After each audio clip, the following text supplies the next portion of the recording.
we're asking the question whether revisiting or going back to two-state federation is going to solve the Anglophone crisis. Is that going to work? And on the second part of the program, we're going to be asking the question whether we should keep blaming the United Nations, the British, and the French for what we are going through in Cameroon and Africa as a whole. We are discussing these two topics with our panelists who are in the house already. Dr. Ngwanyam is in the house. He is a social entrepreneur, he's an educationist and a politician. Good evening, Doctor, and welcome. Oh, thank you very much. It's good to be with all of you again today, and I think these are two exciting topics, and I think I have a lot to share as far as these topics are concerned, and we look forward to being together with you. Okay. Also with us is Ndiwum Emmanuel. He is a very active member of Cameroon Civil Society. Good evening, welcome. Good evening, Mr. Leo. Good evening to all my co-panelists and the million viewers of Prime R. It's always a pleasure to be here, especially when it concerns what touches the very fabric of the nation, Cameroon, our motherland. Okay. We're also in the company of Clovis Linwe. They call him Jentle. He is a teacher of history in some secondary schools across the southwest and littoral regions. Good evening, Clovis, and welcome. Thanks very much, Mr. Moderator, and the fellow panelists. I'm happy to be here again after a long time to discuss issue concerning Cameroon. I think we keep saying that we are Cameroonians, and we must be able to sit together and discuss issue concerning Cameroon. Okay. I'm happy to be here. We also in the company of the regional president of the Southwest Youth League. They call him Esua Kisito. Good evening and welcome, Mr. President. Good evening, Leo. Good evening to the fellow panelists. Good evening to the viewers. I'm happy to be here after a very, very long while to share ideas and to throw lights into some very pertinent issues which concern the state of Cameroon. We hope you are going to become more regular as far as Prime R is concerned, so that you can also help shape our ideas on what's happening in this nation. No, Dr. Ngwanyam. Yeah. No, the first question to you is, do we need to get back to state federation to be able to solve what we call the Anglophone crisis today? Yes, thank you. The Anglophone crisis, you know, if you ask Chiroma, he will say that it's a crisis of language. It's not a crisis of language. The use of the word Anglophone, it refers back to a people that come from a territory referred to as West Cameroon. Some people will say it's Southern Cameroon, but let's call it West Cameroon so that it falls in line of our treatment or what we expect as the solution. Yes, so the Anglophone problem really, it's the fact that, you know, these group of people from West Cameroon called Anglophones have been marginalized over time, and that marginalization was even extending to some kind of assimilation. And besides the marginalization, you know, there has been this bad governance, which of course affects the Francophones as much as the Anglophones. So when you have marginalization of the Anglophones, and then you sugarcoat it with something bitter called bad governance, then you're creating a real problem. And the thing is, the Anglophones have not been able to express themselves over time. So they got to this point where they say, if you don't want to solve the problems the way we want them to be solved, then give us an opportunity to be able to solve our problems. And that's the whole problem.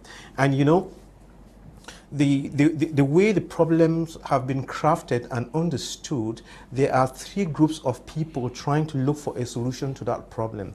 There is the so-called unionists, who are the government barons and elites and what have you, and their approach to solving that problem is that we should have a centralized government, and in trying to solve it, like in the major national dialect, they created the decentralization, which is still part of that unionist approach.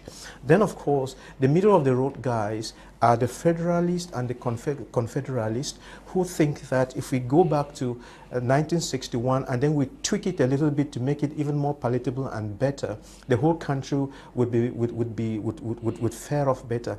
Then there are people who got so irritable that they call themselves Amber, and then they took up guns and are fighting for a separate state which is independent from Cameroon.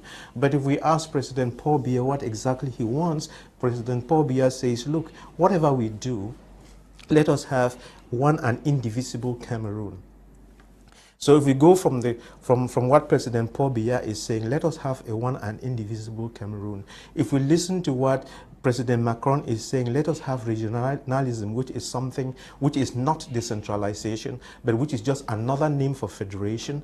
And then if we listen to the cries of many people, and if we want to keep Cameroon one and indivisible, then the solution would be federalism, that is 2 states. We are talking of West Cameroon and East Cameroon, or confederation. Is the confederation and federalism, I don't want to dwell into it, it's just some little differences that are tweaked, you know, and to make confederation a little bit more palatable. But basically they're about the same thing. So when we are talking about federation here, don't talk about 4 states, don't talk about 10 states, that is being crafty. We are talking about West Cameroon and East Cameroon, and the things that we'll be looking for when the new dialogue comes. We'll be looking for the vice president and president. We'll be looking for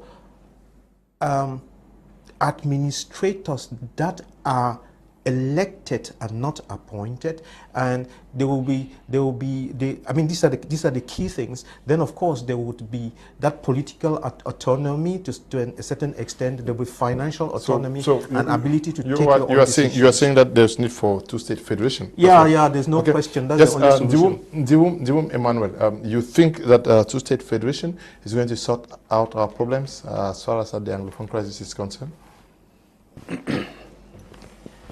Mr. Liu, we should understand that time has evolved.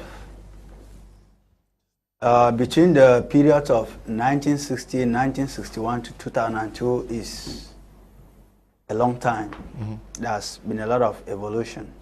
Mindsets have evolved. A lot of things have happened. And of course, what we should be saying here is that we came into this union as 2 equal partners.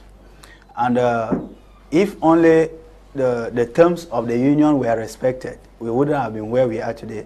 Now, they were not respected, and we happen to have found ourselves where we are today. You see, talking about this thing of 10 states, 5 states, 12 states, 2 states, or how many states, I think there is something that should be done before looking at this form of the state. And that thing should be done in all honesty.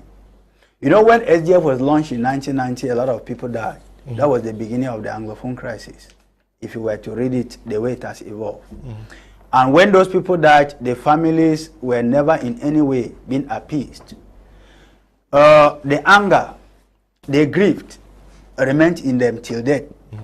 You discover that there was a time in the history of Cameroon where there was Operation V-Mod, only in Bamenda, I think, when people did not go to school for 3 months. And at that time, the anger, it kept, the pen of anger, it kept piling up in the people. So I want to think that the anger in the people needs an appeasement first before we talk about the form of the state, because the people of southern Cameroon, with the marginalization, treated as second-class citizens, at times even treated as strangers in their own home, have been living in this anger.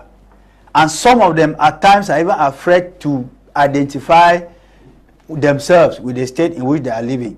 Now, to come back to your question, I heard somewhere somebody said Cameroon was a democratic state, and he wanted to be remembered as the person who brought democracy to Cameroon. I think with all these problems put together, it is time for us to test the depth of our democracy. And to test the depth of our democracy, any opinion I'm saying here is only an individual opinion. Because over time, you will discover that the people of the Northwest and the Southwest, caused by the regime in Yaoundé, of course, using some hungry people as their agenda setters to, you know, cause this divide and rule kind of thing, so that Northwest, Southwest should be fighting, shamefully coming from the elite, and it has eaten deep to the fabrics and to the bone marrows of the lazy youths in the Northwest and Southwest who do not want to work, who want to sell this agenda for some little, crumbs. It has caused a lot of problems, and I think where we are now, Yaoundé does not have authority over this topic we are talking today. You and I do not have. The only thing to be done, if we were to give a test to the depth of our democracy, is to throw the ball back to the population through a referendum. Let a referendum decide whether the people want which form of a state. If the people speak on the ballot, on the box of the referendum, that we want 2 states, let's go for the 2 states. If the people say we want 10 states, let's go for 10 states. If the people say we want a united Cameroon, now let's fashion out a model where we will live in that United States, and in that United States, people will no longer be disgruntled. Because I, for one, I think if a divided Cameroon could put Cameroon at peace, I will not have a judgment over this. If a united Cameroon could put Cameroonians at peace, I wouldn't have a judgment over it. So all what we are talking here is a form of state decided by the people and not by the pen of an individual, like it was done in 1984, because 1984 actually came and precipitated what we are now today. Okay, yes. Anyway, I'll get back to that later on. Yes, your take. You think that a return to the 2-state federation would sort out the Anglophone crisis? Okay, Mr. Lowe, I'll be talking here today as a researcher in history. I'm not a politician. I'm not a politician. I'm a researcher in history. I will talk as a researcher.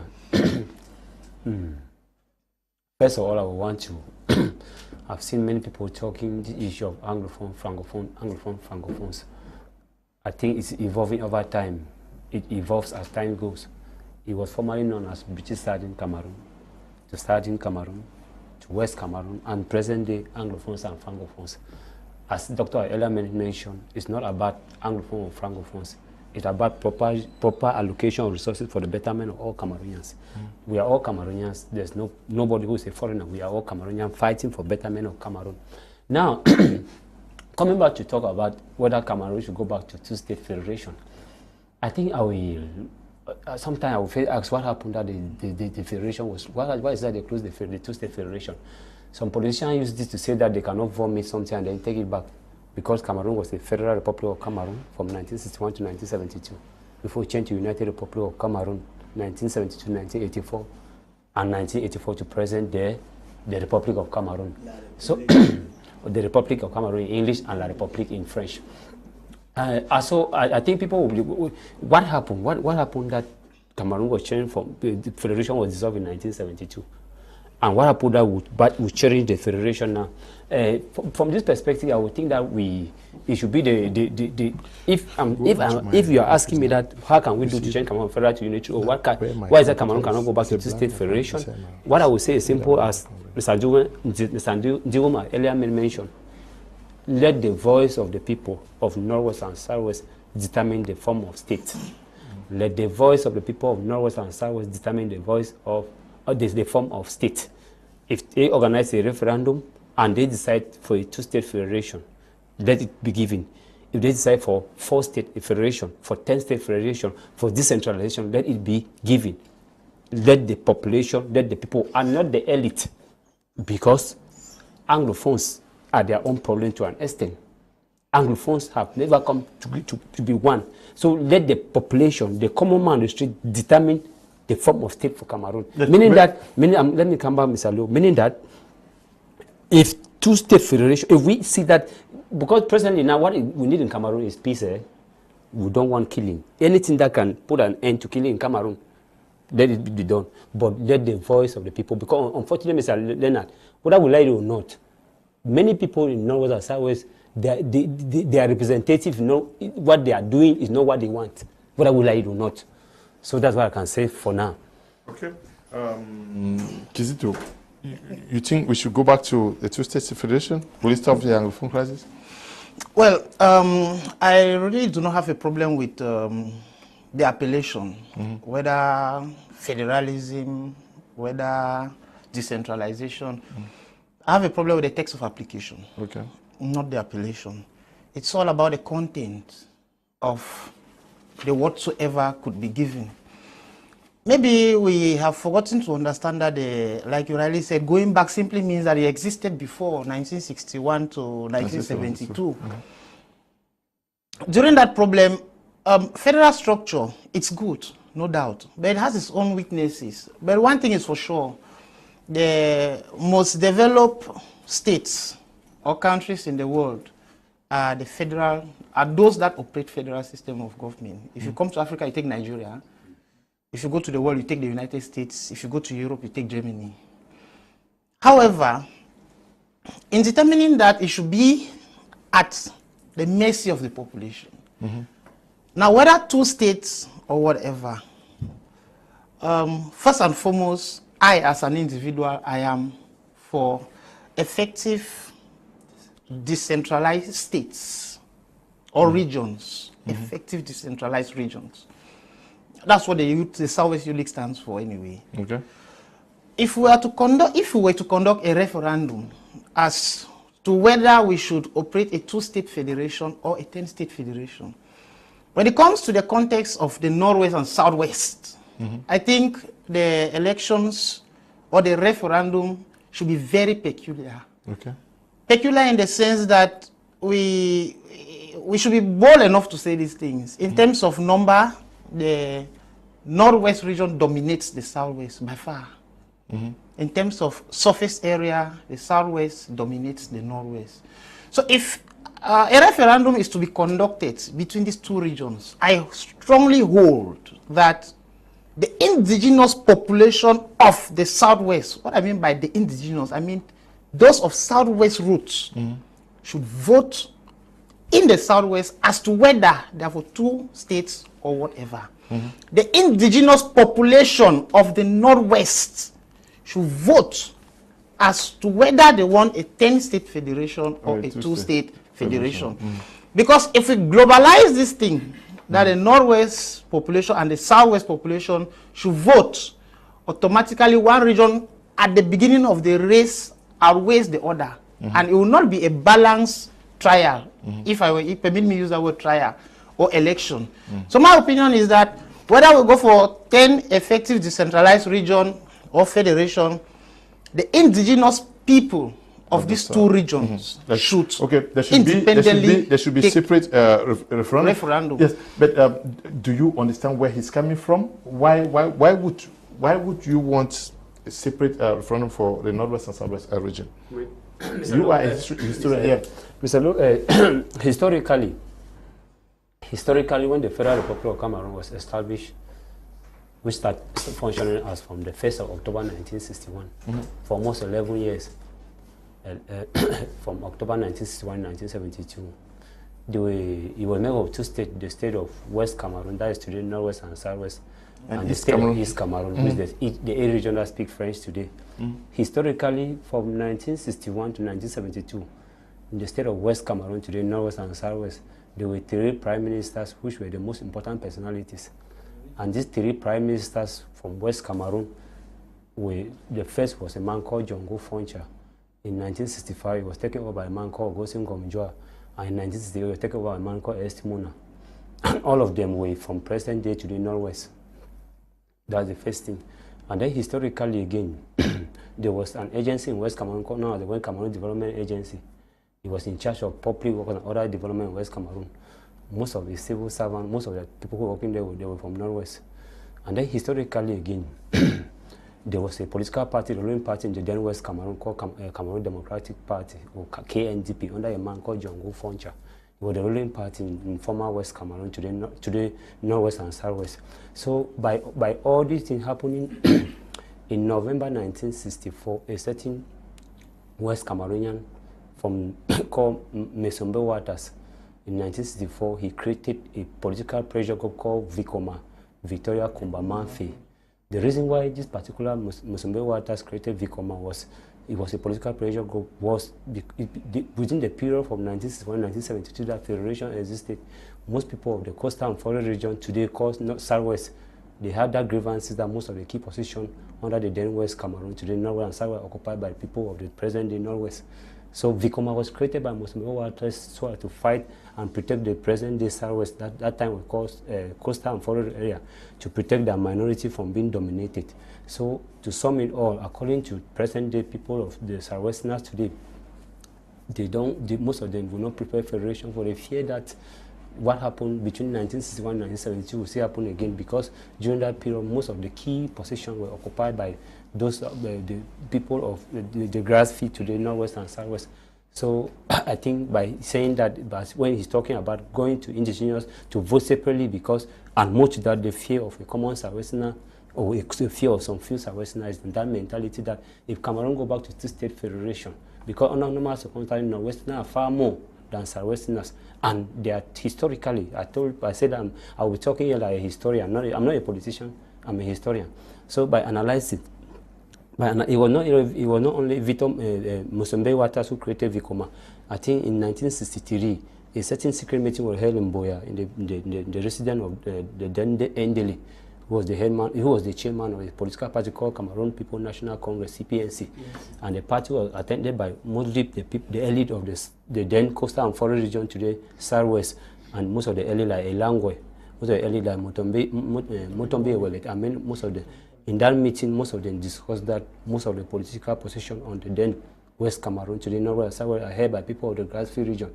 So most of the way, especially when Muna replaced Augustin Ngwanyam in 1968, they had that mindset that it would have been somebody called Elangwe, but unfortunately, Kemcha, but unfortunately it was again, meaning that for the three prime ministers of the then West Cameroon from 1961 to 1970, all of them were from the Grassfield president to the Northwest.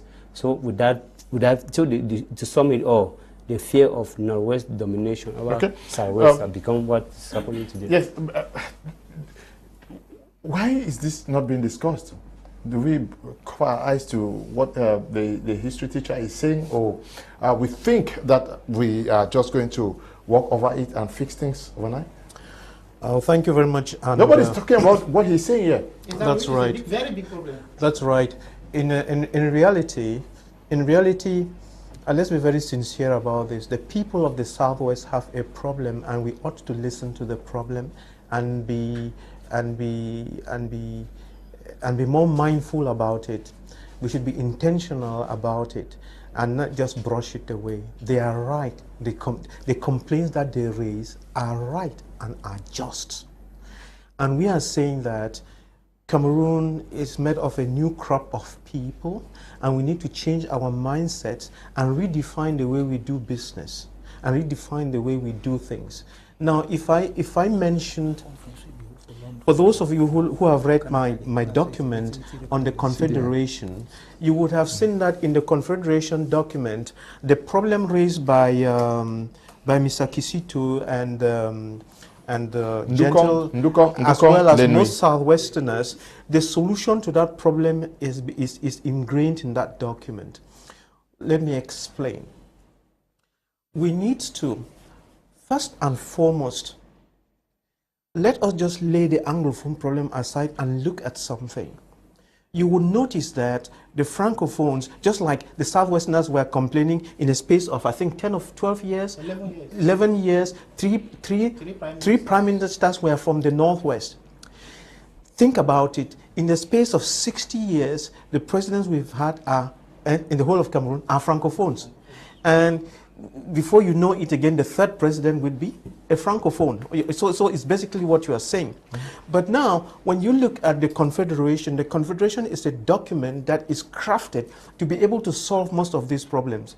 Because, like you are saying and Jentle is saying, if let's say we just go for the 10 decentralized states and so on, and we say, okay, the presidency of the republic is open to anybody, I bet you no Anglophone, be you Southwest or Northwest, will ever be the president of this country, because the Francophone is going to use his demographic majority and always win. And those are the rules. The one that wins carries the day. So you see, so we must go into the formula and correct that. And I'm now trying to tell Mr. Kisito that, of course, you know, maybe you don't know, there is a new dialogue that is coming because the major national dialogue has not solved the problem. You know that, don't you? No, now, I don't know. All right, you don't know. No, an answer on me. All right, okay, I'm telling you. Okay. It should be our opinion. All right, it's an opinion, but just know that it's coming. All right, because in this new dialogue, we've tried to look at these problems and solve them. And this is what I'm saying. There would be the state of West Cameroon and the state of East Cameroon, and then the decentralization that Mr. Kisito is so particular about, and Jentle. Decentralization would take place within the state of West Cameroon so that the Northwest can function independently of the Southwest. That's what will be done. And then in the state of East Cameroon, there will also be decentralization, because if you ask the people of Marwa now, they are being marginalized by people of the South. So this marginalization is not just a West Cameroon affair. So we need to create a formula that works for everybody. And I'm trying to say that if we sincerely do what we are supposed to do, we'll get out of these problems. And it's very, very important that administrators be elected, because at that time, of course, no Northwesterner is going to take all your administrators. You would elect them down there. You would have nobody coming from Bulu land to come and rule you there and sell your lands or anything. No, you sell your own lands, okay? And you take care of your, so don't be afraid. Okay. Mr. Luda, the way Dr. Nee speaks is like, yeah, so the program of the dialogue has already been tabled to him. He already has the agenda.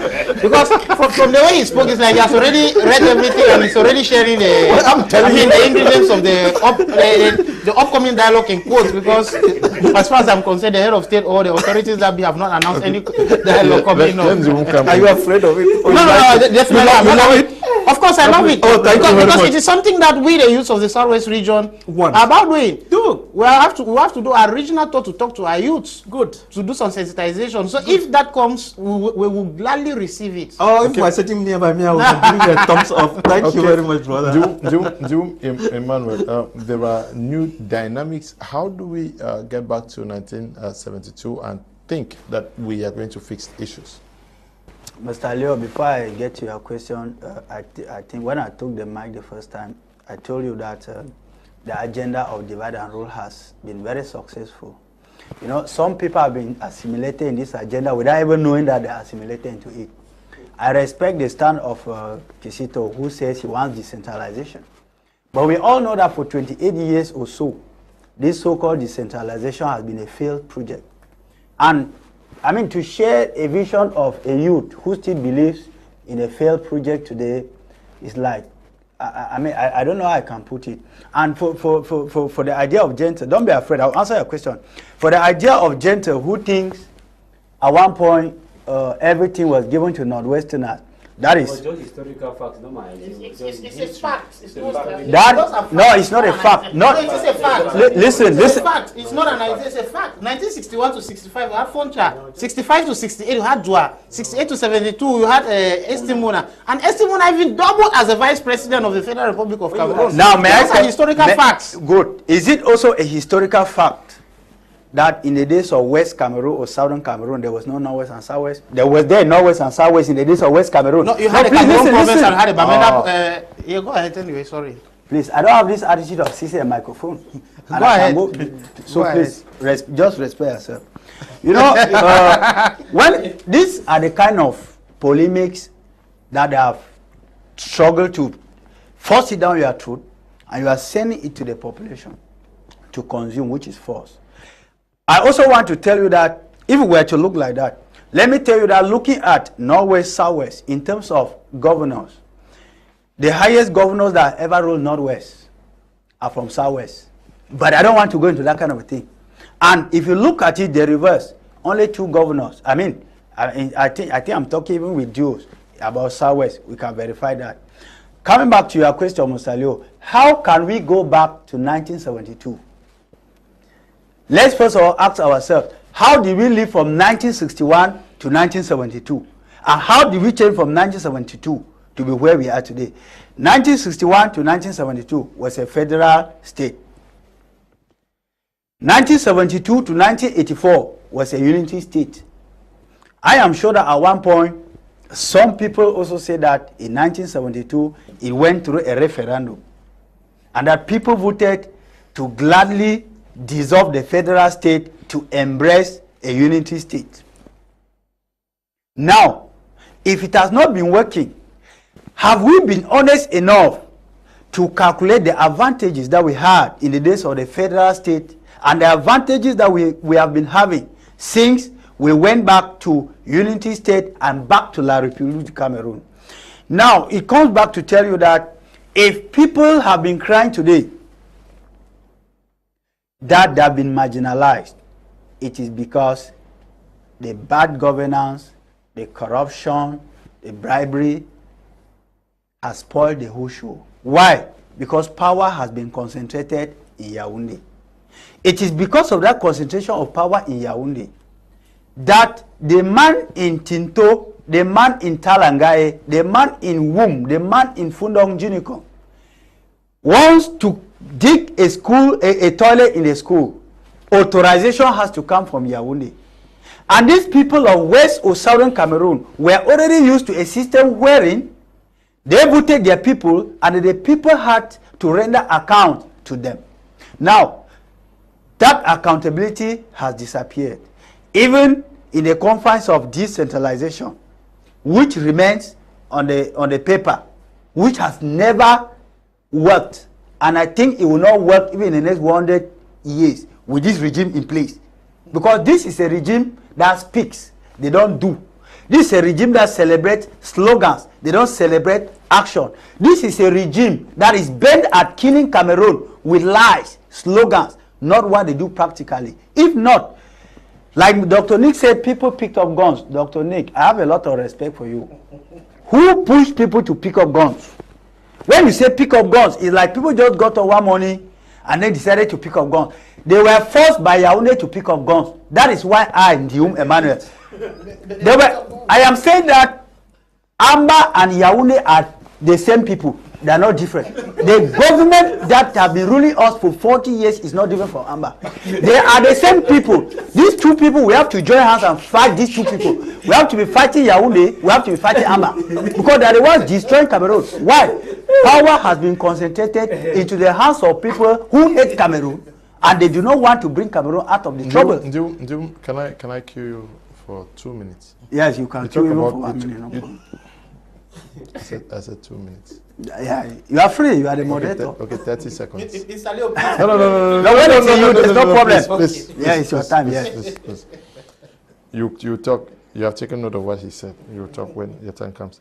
Now, you talk about dismantling the federal structure. Yes. Did Anglophones work for that dismantling or not? That's a good question. That's where I agree with Jentle. Now, at one point in time, the Anglophones participated to put us into this mess in which we are today. And that if the wrongs were to be written correctly today, those dishonest Anglophone elites who have refused to make things work the way it's supposed to work for the general interest of Cameroon, but have been working for their individual interests, should be kept aside. And I think at one point, I even told you in this program that where we are today, to talk about the Northwest, Southwest problem, if Yaoundé had a good listening ear to take my proposal, let every Anglophone elite in Yaoundé be driven back to his area of origin. When he succeeds to terminate amber activities in that region, his report card is made blue. You can now go back to Yaoundé. If not, they are accomplices. Okay. Yes. We are talking about the two-state federation. Many persons are talking about the need to go back to it, and almost everybody says Ahidjo just did this thing, and we find ourselves into it. You are a historian. Tell me, did Ahidjo just decree that we are going back to the two-state, to where we are today? Thanks very much, Leonard. I still repeat, let me mention, I speak here as a historian, a researcher in history. I'm not a politician. I bring historical fact, not ideas. Because Mr. Ndiwum, nobody imposed on me. It is a research I'm doing. I'm a researcher. So, Mr. Law, before coming to that, I either say that in the days of West Cameroon, there was nothing like Northwest and Southwest. It was only called West Cameroon. But now, I either say that a political pressure group was created by a man called Mesombo in 1964. And when he created the political pressure group, he gained a lot of ground because West Cameroon, when it was British Southern Cameroon, Britain again went and divided it into two. The Cameroon province and the Bamenda province between 1949 to 1954. The Bamenda province was today Northwest and the Cameroon province was today Southwest. So when Musembe created Vicoma in 1964, it gave a lot of political ground based on how Britain and Ella divided the area. Those are historical facts. They are not emotional facts. They are not something imposed on somebody. A researcher who is dissing who is doing history will know what I'm saying here. So coming back to the issue of the dissolution of the Federal Republic of Cameroon in 1972. Mr. Leonard, I keep saying that sometimes we keep pointing hand at the wrong direction, forgetting our own problems. We, the Anglophones, we have our own problem. Before Ajo successfully dissolved Federation in 1972, there was a referendum was organized. And as I was making mention, when Federation was, on that 20th of May 1972, there were so many people in West Cameroon who were supporting Ajo Cameroon to be changed from federal to unitary. First, the people, I will come back to the point. First, the people of the forest and the coastal area to the southwest because of grass-free domination. That's a historical fact. Secondly, civil servants in West Cameroon massively supported Ajo that Cameroon should be changed from federal to unitary. Because under Federation, Mr. Leonard, from 1961 to 1972, under Federation, the civil servants in West Cameroon have never had their salaries were lesser than those of East Cameroon, and it was irregular. Why is it that salaries were lesser than those of East Cameroon, irregular? Because there was a bank called West Cameroon Bank, which was in charge of payment of civil servants in West Cameroon. And that bank had financial problems. Yeah, but Ajo is accused today of having dismantled the... No, he played his own part. Let's look at ourselves first. Okay. Let's sweep our house before we go to... He has his own part that he played. But we look at Anglophones. Because sometimes we speak with a lot of... We are always saying that if there's an Anglophone problem, the foundation of Anglophone problem is it begins with us as Anglophones. That is the gospel truth historically. So we are not saying that Ajo plays his own part. But I'm still saying that before a class of people in West Cameroon supported Ajo. First, the present day, as I earlier said, and then the civil servant, because their salary was irregular. And sometimes in November 1964, they were not even paid at all. Because the West Cameroon Bank was not able to balance its deficit, not to talk of pay its civil servant in West Cameroon. And the problem was mismanagement by West Cameroon politicians who were controlling the West Cameroon Bank. They could give, according to their according to, I'm not an economic expert, but according to their way of giving loans, they can give loans to you that you pay after 89 years. So it crippled the West Cameroon Bank. It crippled the West Cameroon Bank, making the federal government of Mr. Ajo to always give provide financial assistance to West Cameroon. Even CCC workers, more than 1,000 CCC workers were crying, they were unable to pay. So I'm just saying that before Federation was dissolved on the 20th of May 1972, Ajo had a class of West Cameroon, even backbiting among the West Cameroon politicians. I think on the 12th of February 1972, before February 1972, the then Augustine Komunjua wrote a letter to Mr. Ajo, pleading that this character assassination, because they lied to Ajo in Yaoundé that he's trying to create a political party because they were only a single party September 1966, but in 1972, people went to Yaoundé, very Anglophone, and were lying on the name of Augustine Komunjua that he wanted to create another political party which goes against the constitution because it was a single party system. So I think we did a lot of backbiting among Anglophone, a lot of infighting among Anglophone. It gave Ajo an upper hand for the unity state introduced in 1972. And even before the unity state in West Cameroon, it was West Cameroon politicians who campaigned for Cameroon to be changed from federal to unitary. There were two zones, the southern zone and the northern zone. The southern zone for the southwest was a man called Elangwe, and the northern zone was a man called Esimona. They were one who distributed people to carry a campaign for that Cameroon to be changed from federal to unitary.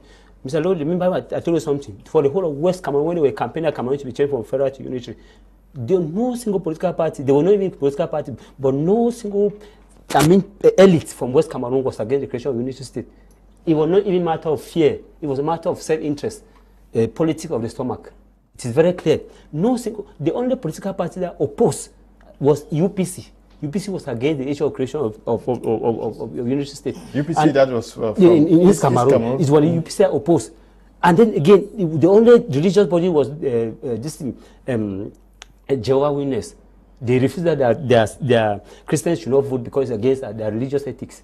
Just like people were opposed. And then it's some few individuals in Fundong, like the team singers and certain principal neighbor of the certain Saint Bit. And they were arrested. Only 2 of these people were arrested. No, none of the people, most Anglophone elite, between 1972 and that 20th of May, there were people campaigning that Cameroon should be changed from federal to unitary. A man like Gosun Komja was sent to Nkambe.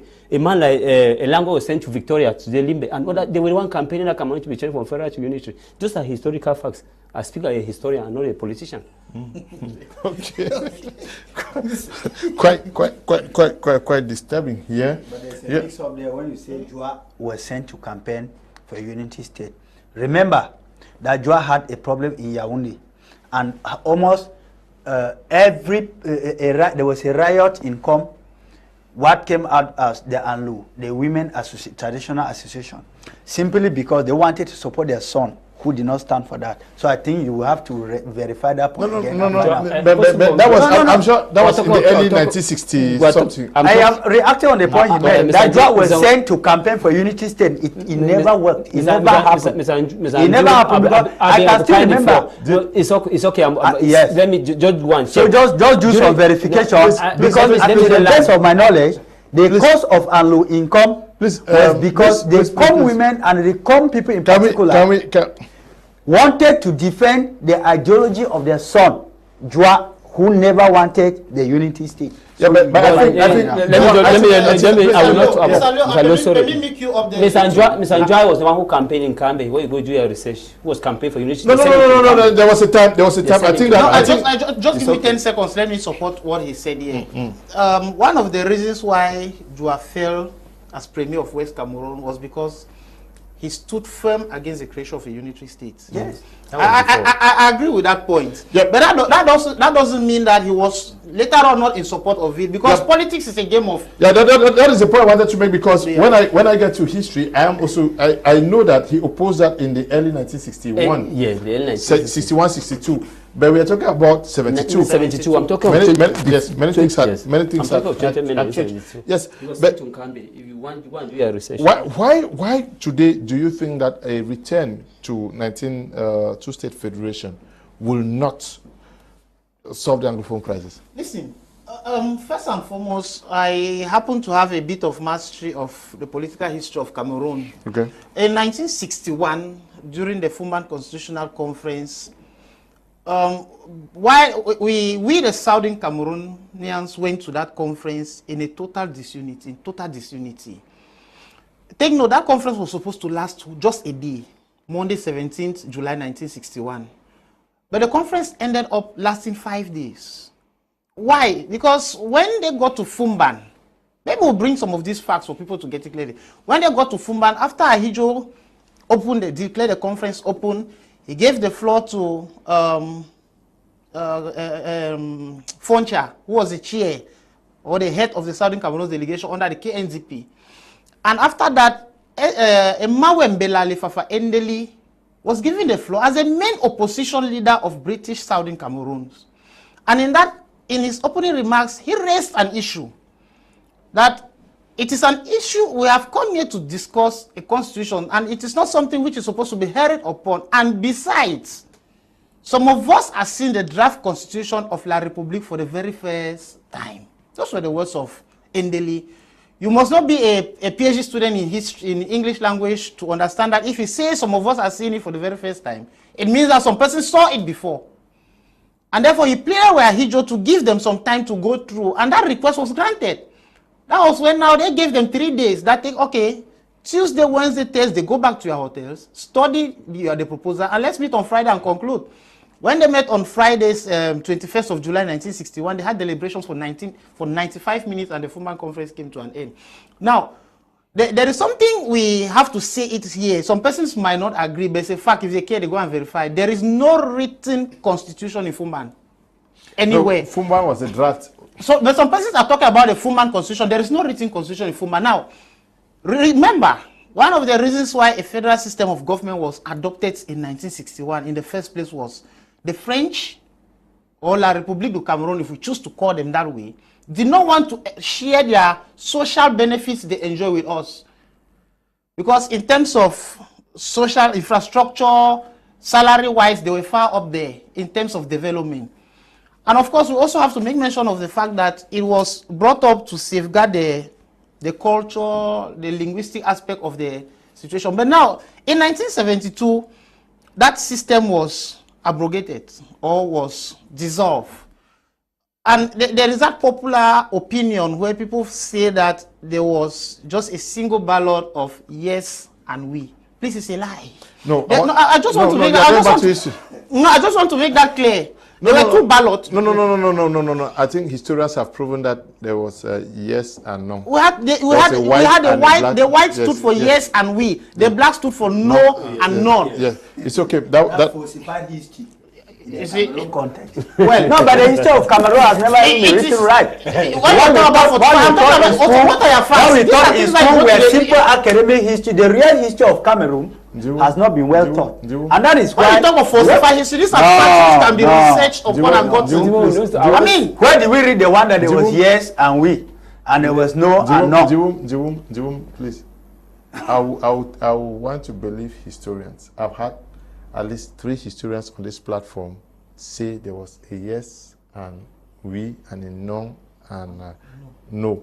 I don't know whether you're a historian. I am not refusing you to believe you are a historian. He has not I am saying that the history of Cameroon, that same history you are believing from historians, they read it somewhere, they did not write it. And in fact, there are a lot of things about Cameroon history that were wrongly documented. Even as Anglophone crisis is going on, a prominent historian said, and I quote, the first person who was shot in Cameroon was in Daddy. Which means that tomorrow, if you have to take him as reference, you will be taking wrong history. That's also a fact. Mr. Ndiwum, for sometimes when you want to discredit a fact, bring your own, present your own fact. If you cannot be arguing against the fact that you don't have something to compare. What is the fact that you put forward? I don't have a historical fact. I'm just saying that. No, you did not put a fact. When you want facts, bring out facts so that they should counter. It is a fact that we had yes and we, no and no. It is not a fact. It is a fact which is very established. It is. I mean, these things are very clear. It is another fact that in 1972, over 3 million Cameroonians voted in favor of a unity system of government. It is an established fact. If you go to the archives, they are there for you to read and get the facts. When you come on air and say that those are falsified history, then it becomes so worrying. My question to you is, you say two-state federation cannot solve the Anglophone crisis. I think so. Why do you think in 2022 two-state federation cannot solve the crisis? Because as an individual, I feel that there is a much bigger problem between the Anglophones themselves, or amongst the Anglophone, which is, in quotes, bigger than the Anglophone problem. Okay. Whether I like it or not, there is total disunity amongst the Anglophones themselves, which I think that if we want to move forward, we as Anglophones, everybody on this set is an Anglophone. We have to start solving that problem. We should not say it between the Northwest and the Southwest. Like Mr. Jentle said a while ago, you look at the domination of the Northwest during the federal system of government. All the 3 prime ministers we had were from there. Now, if you look at the CDI, which held in Canada, all the signatories of the resolution came from the Northwest region. And I raised up that issue on this same platform. That is it that the people of the Southwest are not intelligent enough to put their signature on pertinent documents of that sort? That is a question which has not been answered to today. Go back to those who have the document, the CDI in Canada. Go back to that document in Toronto. Go back to that document and you realize that all the signatories of that document are from the Northwest. So you see that the Southwest man feels marginalized if we talk about the context of a two-state federation. We should say those things clearly. Dr. Why is it that these things are said every day and are considered a government machination, that is a government that is dividing? But I don't know, before you come, what was the situation between Foncha and Ndeli at the time? Was there no divide between the forest and the grass field? What were the wordings of Foncha at the time, and what were the wordings of Ndeli at the time? Because today they say it's the government. Mr. Leonard, I think Ndele and Foncha, since in the early 1960s, especially in 1961, because they were the main aspirant political leaders of West Southern Cameroon by then. Ndele was for the CPNC, advocating independence of Southern Cameroon with Nigeria, while Foncha was for KNDP, advocating independence of Southern Cameroon with the with French Cameroon to the Republic of Cameroon. They had political division. And another thing that was in this issue of division was their way of campaign, when they carried out their campaign. Like example for the KNDP of Mr. Foncha, when he was doing his campaign, like when he reached like the grass field in Bamenda, he would say that it's better that you vote for him, Foncha, a Bamenda man, than to put some of their campaign. But there was not that wide in differences or division among them. The division started, as Mr. Kisito has made it clear, when Foncha won for reunification with the Republic of Cameroon and started the Bamenda All-Party Conference. He was the one who chaired from Bamenda All-Party Conference June to the Fumban Conference July 1961. He was the one who chaired it. And one of the reasons why when the 25-man delegation of Southern Cameroon who went to Fumban, one of the reasons why in Fumban one of their key objectives, what they wanted were not properly achieved, was because they were not united. And I made a statement here, and I'm still repeating. Historically, the Anglophone have never been united. The Anglophone political class have never been united. Because immediately on 11 February 1961, Foncha won for KNDP, for the reunification of the Republic of Cameroon. It became a problem because historically, a majority of people who voted, because of their campaign speeches of campaign, during their campaign, their speeches, the way they make their campaign speeches, it brings a lot of division among the population, the electorate. Because majority of the present-day Southwesterners voted for Ndele in association with Nigeria. I think for the whole of Northwest, only the people of Nkambe voted for reunification. Voted for, supported Ndele for association with Nigeria. And that's why when you see Ndele's CPNC government, he had a certain time for Nkambe because he worked with Ndele because they were association with Nigeria. Almost the whole of Norway voted for reunification with the Republic of Cameroon based on their political campaign of Ndele. Yeah, but these are divisions that have been existing for a very long time. Why don't we think that those are things that needs to be addressed? Well, you know, just before the major national dialogue, you understand that late Christian Cardinal Toomey wanted Anglophones to sit down and actually look at this thing. But unfortunately, it didn't work. And I suspect this guy.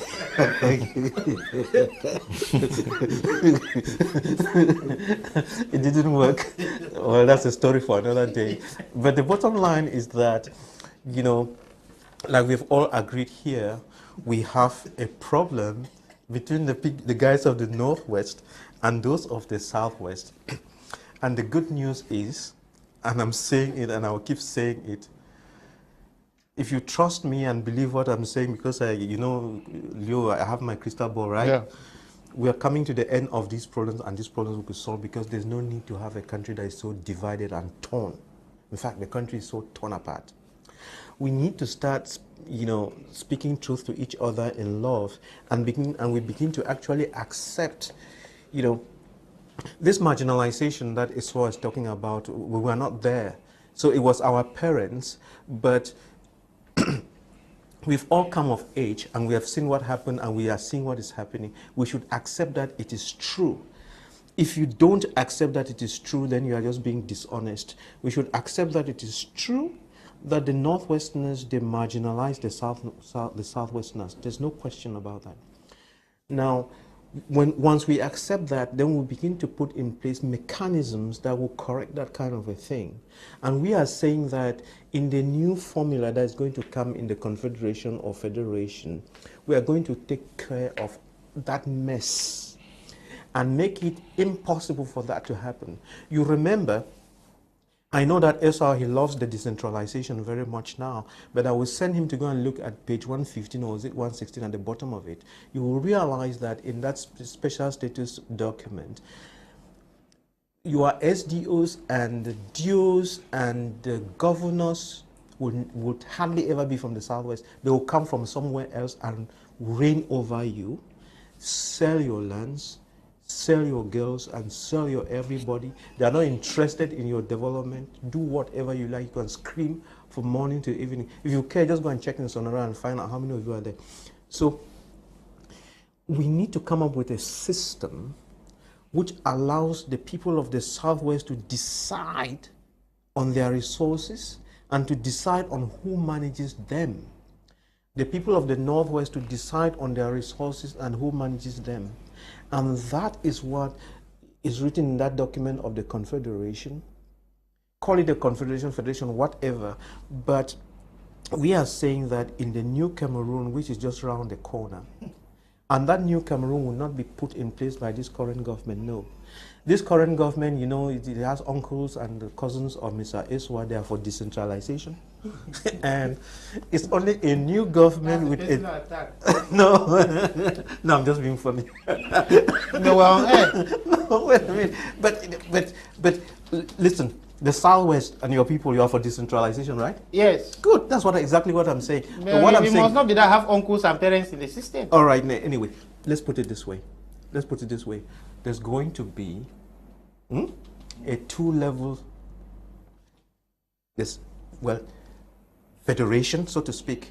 West Cameroon, East Cameroon, then decentralization within West Cameroon. You are the head of state in disguise.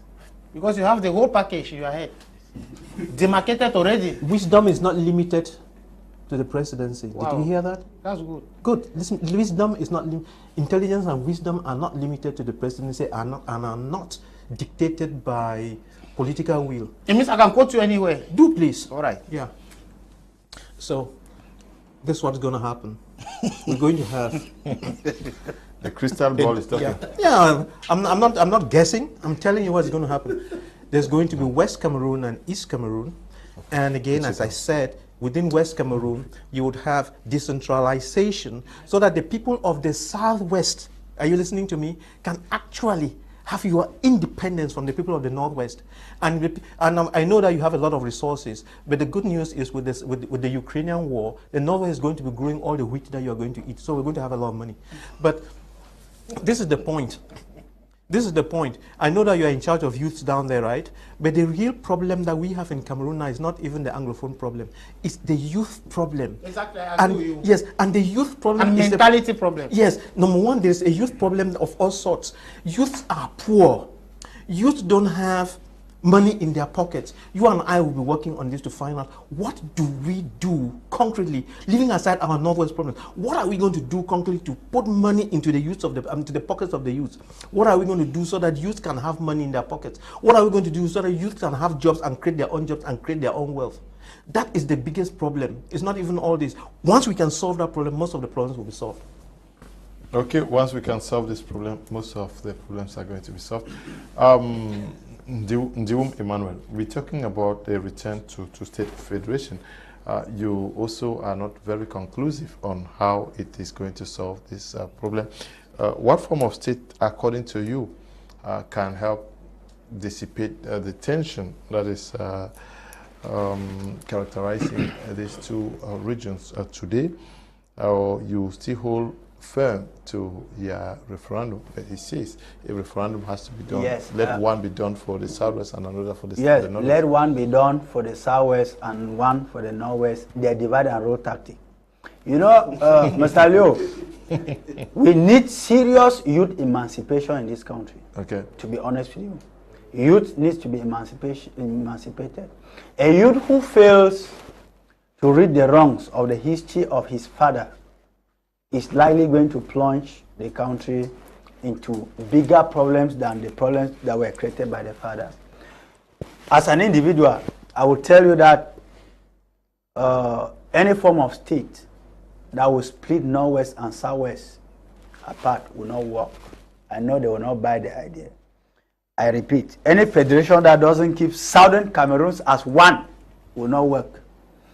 If we were to go, so to answer a question structurally, it means that I want a two-state federation.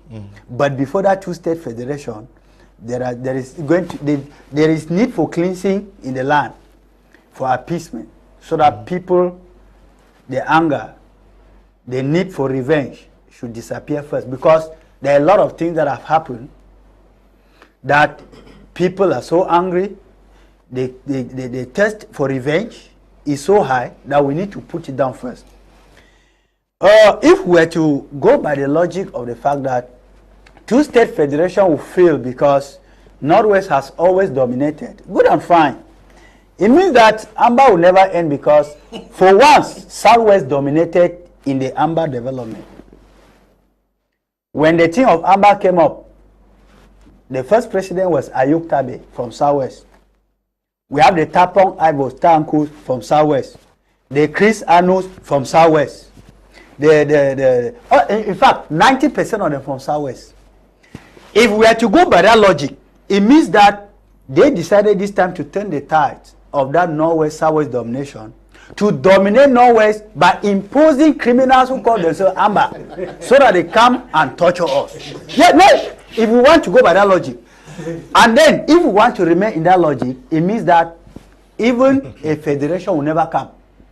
Because by the ideology imposed on us by the field marshals that died some days ago, and all those top criminals leading this rubbish called Amba, it means that they do not want federation, they are talking separation.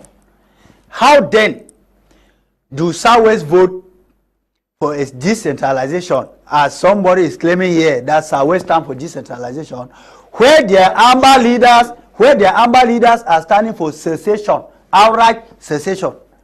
Mr. Liu, it's a complicated one.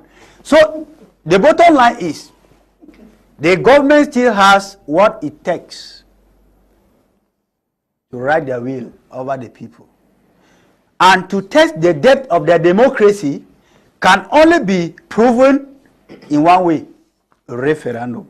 Let West Cameroon, as it was, and East Cameroon go back. Let West Cameroon vote for the form of state that they want. Because demographically, the error they are making, they are saying that the population of Northwest dominates that of Southwest. Now, for 40 years, the population of East Cameroon has been dominating because demographically, their figures are higher than ours. Even going back to the affair of the referendum, you discover that our ratio was still a lesser ratio. So it is still time to throw it back to the government. Let the people speak. And the people can only speak through a referendum. Okay. If I say a two-state federation, it is only my opinion. But I don't represent all Southern Cameroonians or Anglophone Cameroon. Mr. Liu, I think there's something that we forget when it comes to the system of government we are operating in.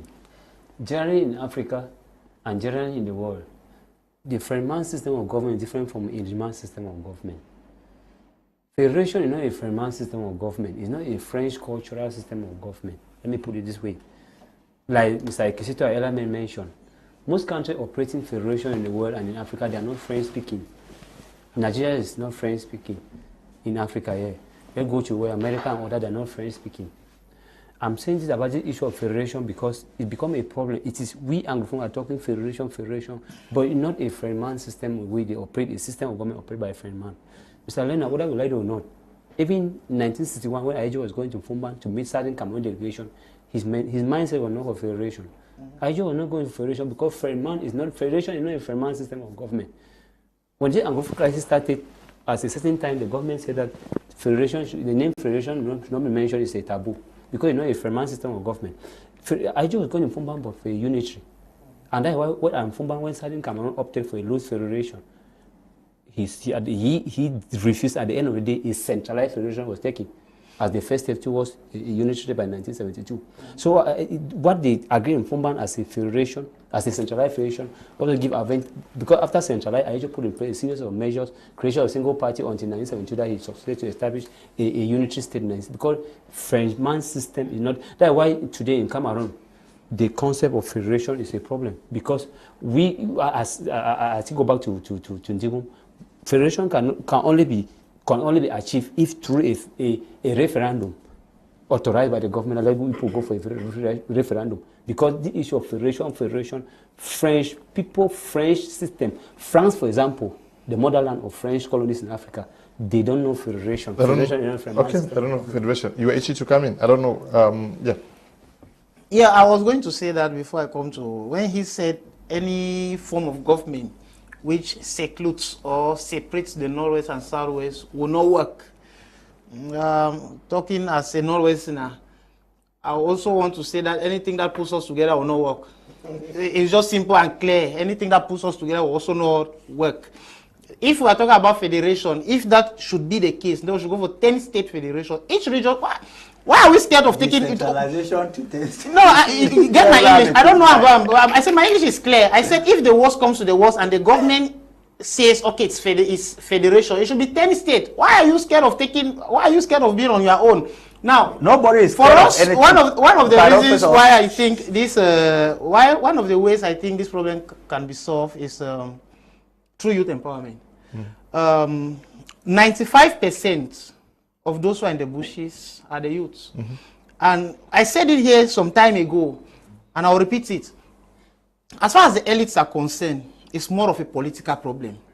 But as far as the youths are concerned, it's more of an economic problem. It's as simple as that. I don't know why we rigmarole. Those in the bushes, why did I not go to the bush? Because I have something doing. For instance, that can put food on my table, that can take care of my kids. So, most of those who went into those bushes is because of frustration. When you come to Boya, and you tell those Okada guys who were at Bomaka struggling to make ends meet, that no Okada. It frustrates them. We should hit the nail where it should be. I'm not talking to please anybody. I'm talking as someone who has been on the field from the first day. I know. From the Friday 22nd of September when the peace work started. I was from a corner to brigade when everything happened, you know. I saw it every moment, stage by stage. So, all these persons who have gone to the bushes, it's simply because they feel frustrated and they don't have anything to do. They did not go there because they feel that it is... if they had something doing, they care less about what are on these doors. They care less about what are on the doors. So I think that it's time for the government to stamp their feet on the ground and empower the youth. Whether we like it or not, if the government thinks that they can solve this problem without getting the youth involved, they will fail. And I think it's time that the government should understand that guns and the military will not solve Anglophone crisis. We have to go back to the communities.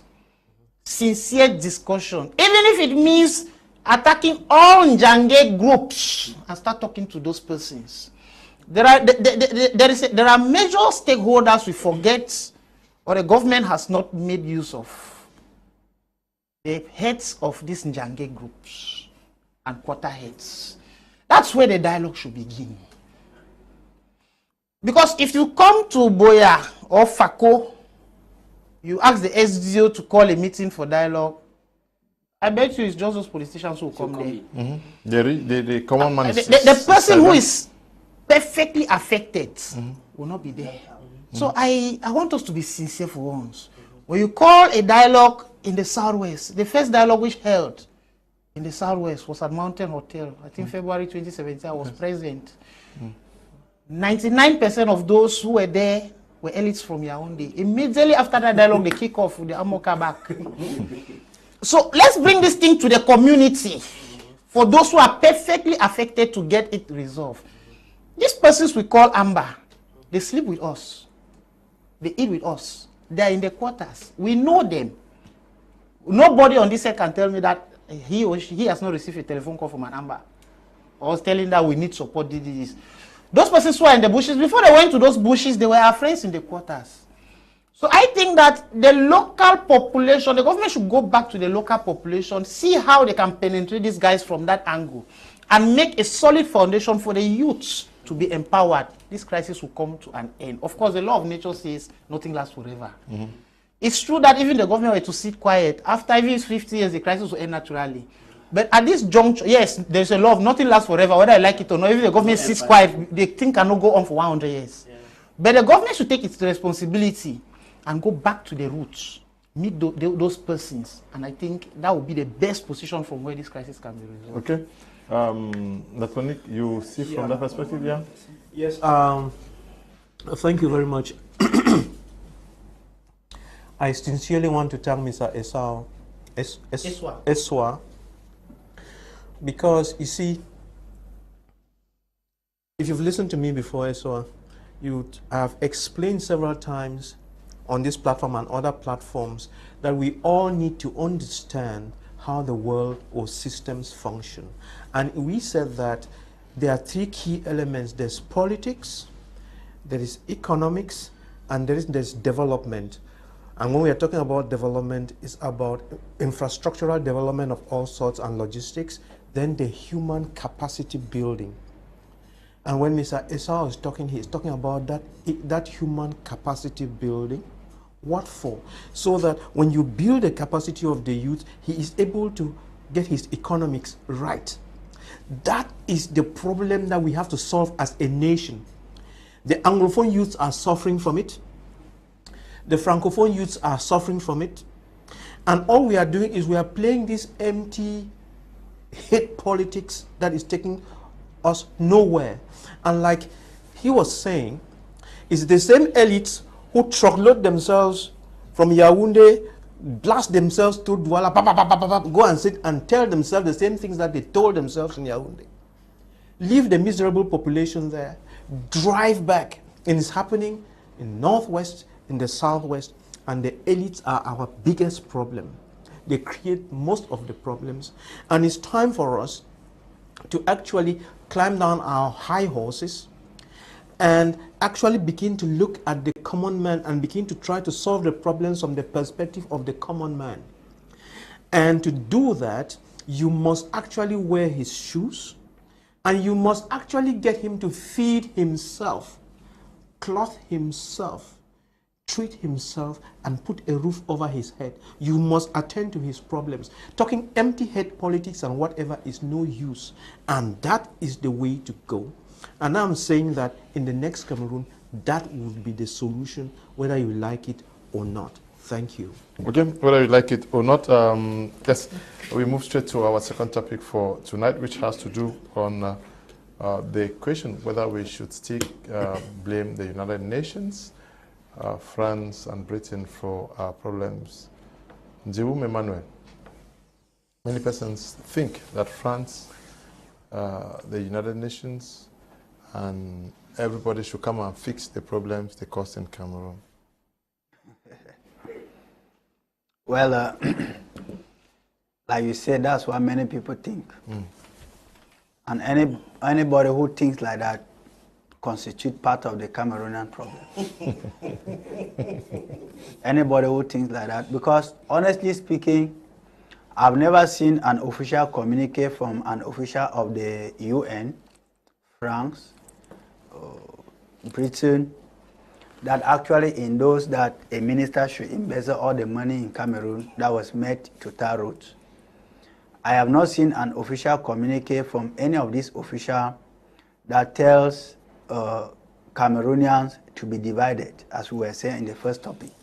I have not seen any official communique that tells a Cameroonian that if a road sign says stop, you stop. If you should not stop. If a road sign says pass, you should stop so that you create traffic everywhere.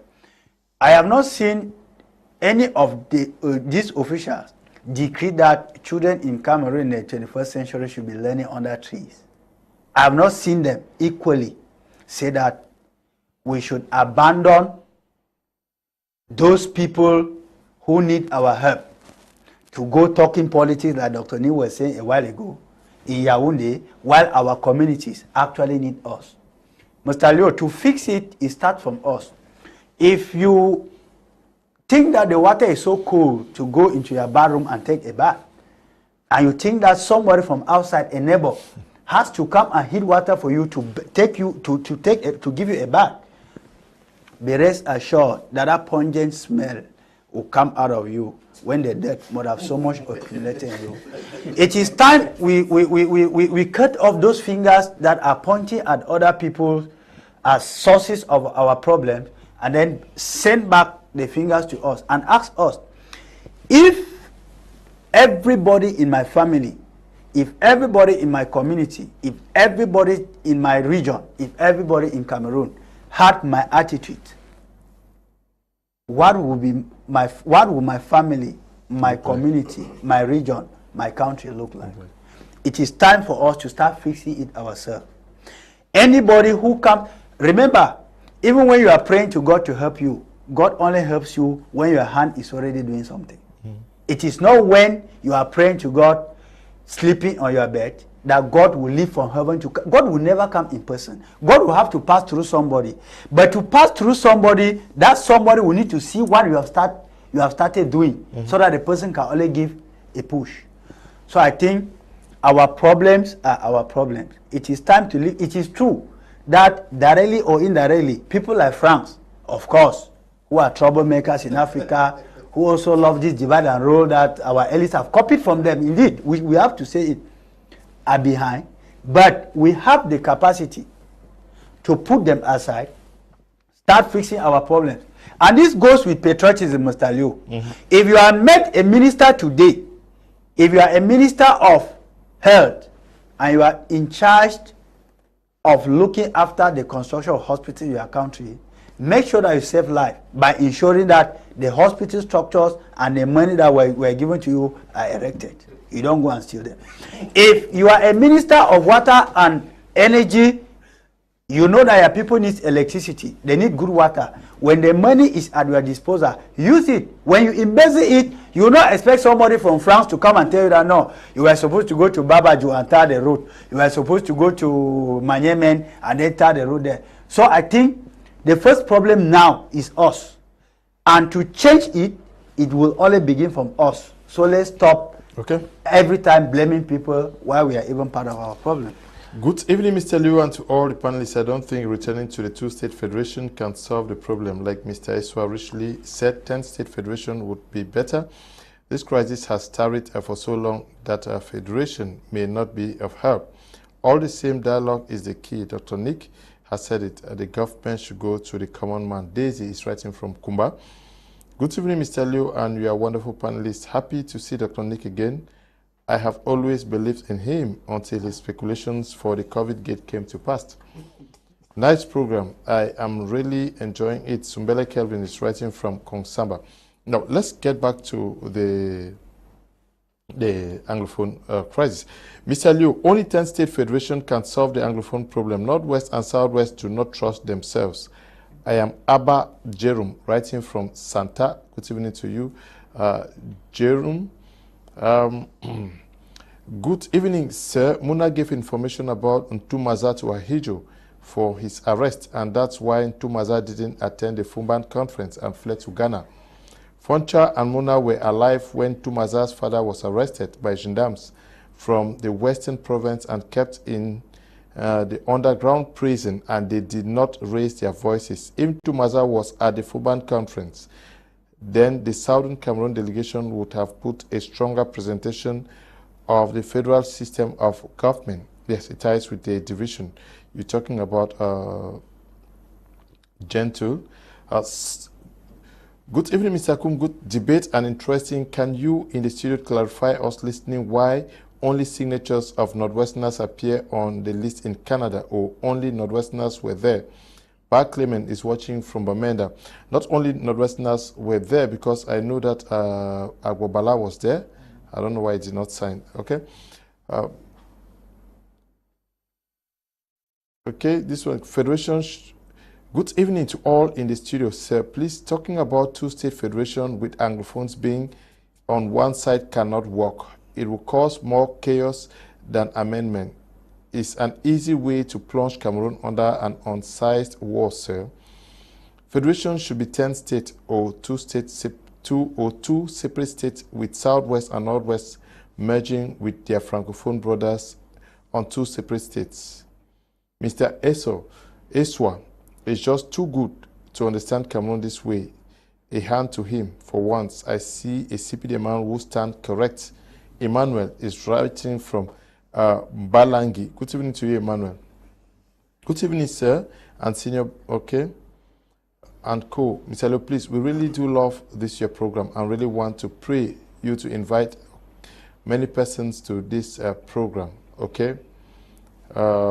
Metro Idris writing from Kumba. Metro Idris, good evening to you. Mr. Liu, good evening to you and the panel.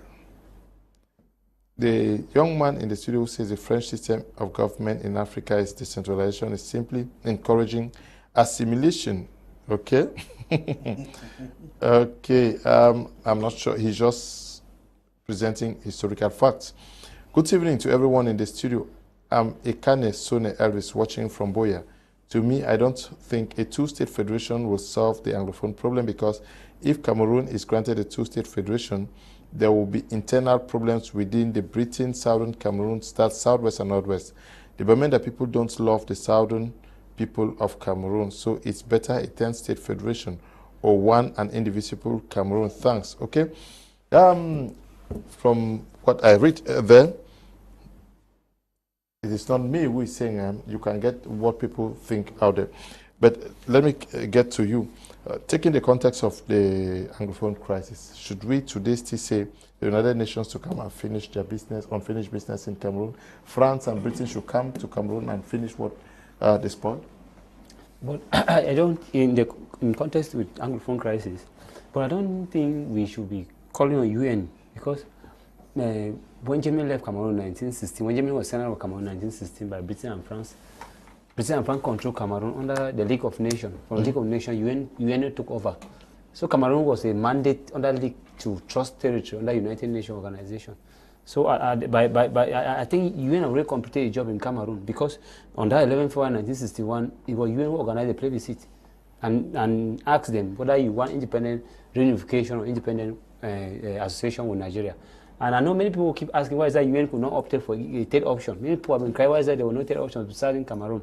And UN historically stated that by that 1961, the territory was not economically viable to sustain an independent state. Never had that resources that can sustain an independent state historically. So UN completed a job in Cameroon by handing the territory to have independent by association with Nigeria or reunification, and to repel the seat reunification under frontier of KNDP1. So I don't see anything again for us calling again for UN. I think UN don't have any job here. And then for Britain, it was British can come on board under the UN, as I'm still saying. UN was the main organ. It was a mandate under the League, from the League to UN, who was the main organ, and she completed her job on the 1st of October 1961. The only person I will cry here, and I keep crying, is France. I keep crying because France, because not only example with Cameroon and Mr. Leonard, with other French-speaking countries, especially those in French sub-Saharan Africa. France, sometimes when Emmanuel Macron visiting Cameroon, we are celebrating like that, sometimes I cry, because it's a stranger that you should celebrate, and then you go back and cry. You pretend that you are welcoming, when he's leaving, you go back and cry, because France is causing a lot of havoc to not only to Cameroon, but most of these are former or ex-colonies in French Equatorial Africa. Mr. Leonard, is something that we always discuss and we love, but that is the truth. That's also a historical fact. When France granted independence to Cameroon in 1960, France signed a series of conventions or agreement with Cameroon, Central African Republic, Chad, Gabon, and Congo. The only leader, French African leader, who openly told France that I'm not interested in any convention that will maintain my union with you, was Guinea-Conakry, under the then a man called Sékou Touré, who told France that poverty in liberty is better than riches in slavery. And he cut off complete link with France. Today we go to Guinea-Conakry, only link between Guinea-Conakry and France is French, that they speak the language, that's all. Yeah, but how developed is Guinea-Conakry? No, but even they are not developed. For the fact that I was talking about the issue of development, I'm not an economic expert. But the reason why I'm crying in France, because the political and economic liberty. The reason why I'm crying in France, Mr. Leo, there's what they call new colonialism. Cameroon has only political independence, but economically Cameroon not having independence. Even if people are talking about this economy, France is contributing to the economy of Cameroon.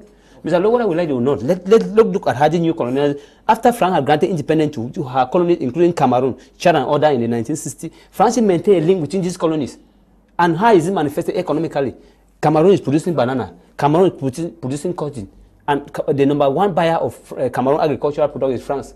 And it's the French economic expert that determines the price. How can you carry something to go and sell in the market, and then the buyer will determine the price?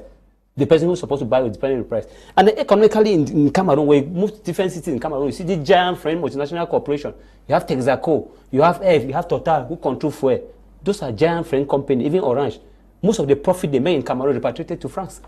Yeah, but what is the proportion of French investments in Cameroon? I'm saying that I'm not an economic expert. Yeah, because we give the impression that the French are actually milking Cameroon. What is the percentage that the French hold on Cameroon's economy today? I think I'm not an economic expert to know the percentage. Yeah, but it was made public during Macron's visit that they moved from 40 to 10%. They're just 10% of what is happening in Cameroon today. And then what about our currency? CFA franc is clearly linked with French franc, although French franc was closed down in 1990.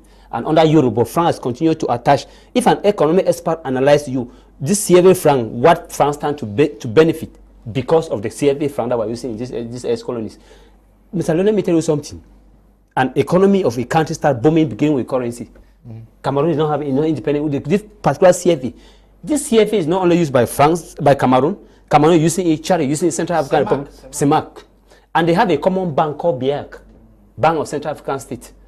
The government, the man who controls the BIAC for this ex-colony is France. It's a Frenchman. And the reserve of BIAC are put in French National Treasury.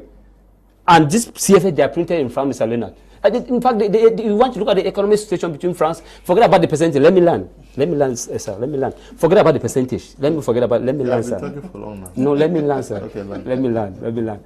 And what about most of these contracts in Cameroon? Which engineers? Because our school we only do theory as Mr. Dr. Nick has been saying. We don't have engineers. Most of the experts come from France. When we leave from Africa and go there, they call us refugees. Even no matter how educated we are, when they come here, we're illiterate, because there are some of the Europeans who came here to Africa to serve imprisonment. They will send it to prison, and then they send it to Africa to go and complete imprisonment in Africa and go back. But when they reach here, we call them experts. So most of the engineers from France, when they are the one who execute contract here. I don't have information about what you are saying. Let me learn, Mr. What I'm explaining here is we call it that new colonialism. After France free Cameroon, France has still been controlling Cameroon. When he said that, they gave us flag independence. Yeah, they gave us flag independence and we are still controlling. So let me learn. I'm learning. Talk for 30 minutes. Oh, it's okay. I'm not talking. I have to learn 3 times. It's okay. Don't. No, I was just saying that as we are singing this youth employment, creation of jobs, where is our currency? Okay. Nigeria is booming under Naira. Ghana is booming under CD. Where is our own currency? Good evening to you all in the studio. Every man is a president of his house. As you serve the way you govern your house, if you apply that as the president of the state, will your citizens be happy? All the problems we have from the grassroots. Charity, they say, begins at home. We should start sanitizing from our own areas before we point fingers elsewhere. Odidika Sonny Rolands is writing from Bamenda. Yes, but 2022, should we be talking about France, Britain, and the United Nations in Cameroon? Well, what's the implication? Sincerely, we cannot run away from them, particularly France. Yes, the UN, as you asked, can be accused of having caused the problems in Cameroon, because we feel that one of the reasons why we are talking about Anglophone, Francophones whatsoever today is because when the United Nations granted British Southern Cameroons independence in 1961, before the independence, of course, they rejected the option of secession on grounds that we were not economically viable to manage our situation on our own. But then again, I feel that if the UN had granted Southern Cameroons independence as a territory on its own before reuniting with La République, would have had a stronger case.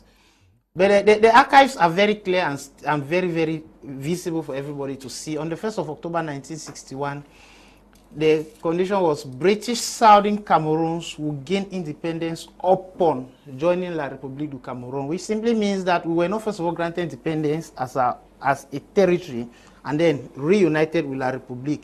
That's where the problem comes, whereby people always say that Southern Cameroon was a country on its own. Then I asked 3 major questions.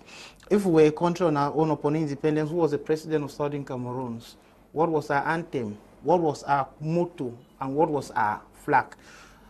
Again, the UN, just like the League of Nations, has never solved any problem in the world. So I don't see people thinking that the United Nations will come and solve the problems here. Yes, they partly cause the problem, but I think it is just right for us as Cameroonian. If somebody comes to your house, causes a problem and leaves, you will not tell me that if that person is not there, you will not solve that problem.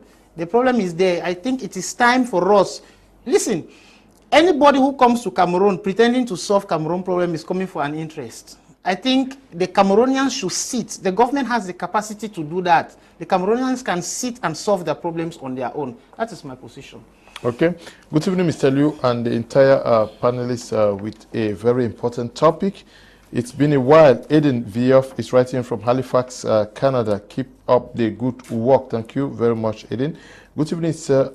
An open yes, UN, Britain, France, and West in general is responsible for the problems of Africa. Summarily, all heads of states of African nations are puppet picked by West. To conclude, when the West calls an African leader dictator, it means he is a good to his people. But when they call him a bad leader, it means you are bad to your people. When Africans will start believing in themselves, then we can start solving our problems. Okay. Good evening to you, Mr. Liu. It's Kwati Elvis from Balinyonga. I'm really enjoying your program. I believe that the government should go down to the common man in the streets to seek a lasting solution to the Anglophone crisis. We only know that elites have come to Bamenda to discuss the issue only after they have left for Yaoundé, and they only end up in big hotels that even a common man is not allowed to pass there.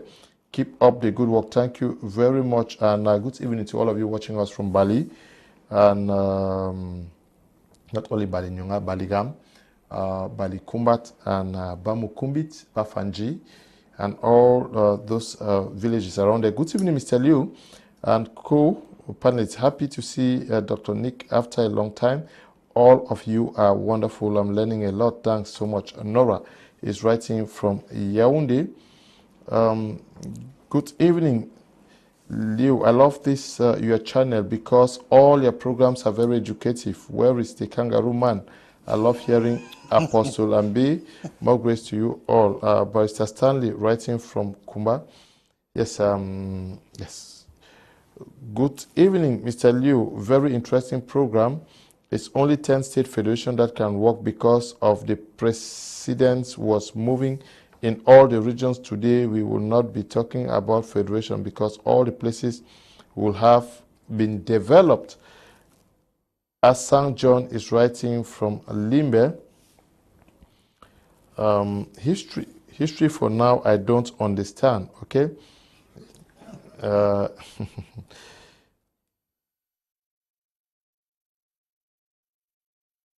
Ok.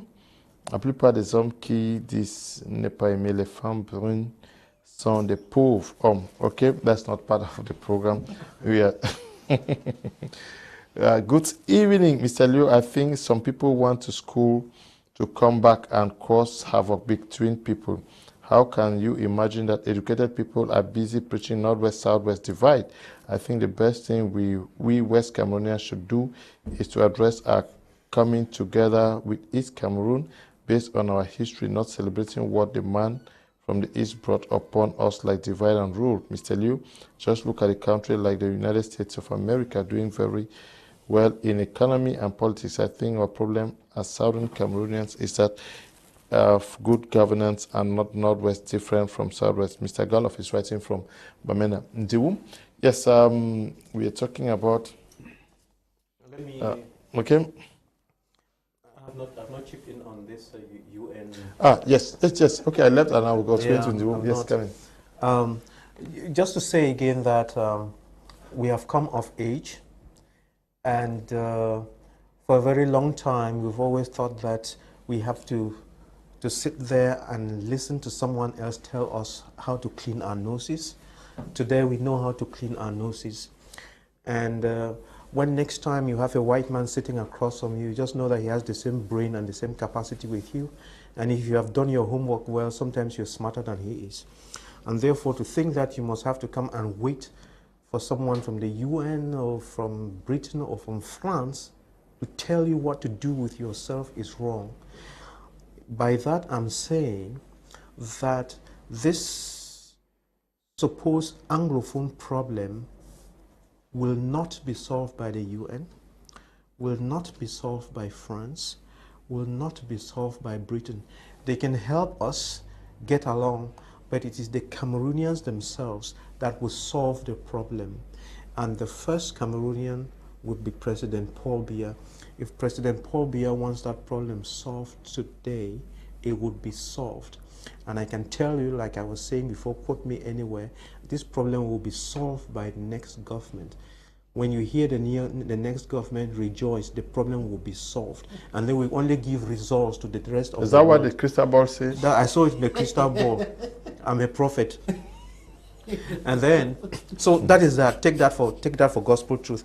And then, I would continue to say that I really appreciate you, Mr. Esua Kisito. It's very rare that I do that. I do that sometimes, but it's very rare. Number one, you are a CPDM. Number two, you are young, you are a youth. Number three, you are from the Southwest. Number four, you speak truth. There are a couple of things that you have said here. There are many of those who are elites, Northwest, Southwest. You ask them to repeat the same thing on this. They would rather die than say the same things. So you have the courage to say those things that will correct our nation. And it is the inability of our youth and many of our people to say some of the things that you have said that is killing the nation. And I'm appreciating you on this set, and I'm telling you that if you continue that way, you are really the right person for the leadership of the Southwest youths, and you will grow, you will lead that region, and you do very well because you have truth and you have love in you. That is what we need, and that's what has been missing. And what you are demonstrating is the spirit of the progressive CPDM. I'm sure you've heard me talk about progressive CPDM. That is exactly okay. And I want to congratulate you for it. So it is high time we stop talking as Anglophones and Francophones on TV stations. It will only stir up division and disunity, but rather let's talk as Cameroonians who are blessed with the two most dominant languages of the world, which is a blessing given to us by God, not a means of separation. We should be ready to join our country as one, not thinking as separate entity. Emmanuel is writing from Balangi, that's in Moyuka. Good evening once more, Mr. Leo. Please educate your panelists always that the word decentralization is a vague word that needs to be qualified either as incomplete, partial, or decentralization under the unitary system of governance, or complete, total, effective, or decentralization under the composite system of governance. Enoch Charles and Congo is writing from Kumba. Greetings to you, Mr. Liu, and your wonderful panelists. I strongly believe half justice is better than worldwide peace. What do I mean by this? Justice, even if not fully given, will bring about, okay? Oops, the messages are too long. I can't read, they're too long.